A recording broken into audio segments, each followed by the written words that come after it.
જિલ્લાની તમામ 6 નગરપાલિકા 9 તાલુકા પંચાયત અને અમરેલી જિલ્લા પંચાયતમાં ભાજપનો ભગવો લહેરાયો.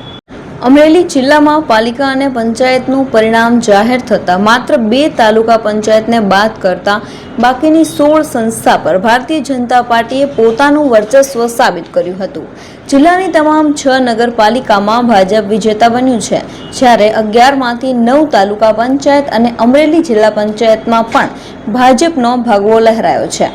અમરેલી જિલ્લા પંચાયતની ચૂંટણીમાં ભારતીય જનતા પાર્ટીએ સ્પષ્ટ બહુમતી મેળવી છે.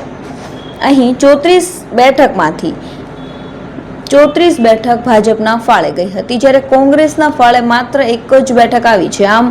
આમ આદમી પાર્ટીએ કોંગ્રેસ કરતાં પણ વધુ 2 બેઠક મેળવી છે. આવી જ સ્થિતિ અમરેલી જિલ્લાની 6 નગરપાલિકાની ચૂંટણીમાં પણ મળી હતી. અમરેલી નગરપાલિકામાં 44માંથી 31 બેઠક મેળવી ભારતીય જનતા પાર્ટીએ પોતાનું શાસન જાળવી રાખ્યું છે.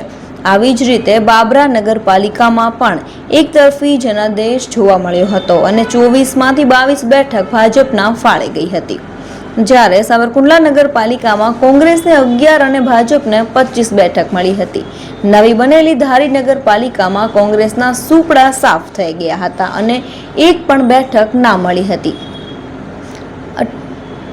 જ્યારે બાકીની 6 બેઠક પર આમ આદમી પાર્ટીના ઉમેદવાર વિજય થયા હતા.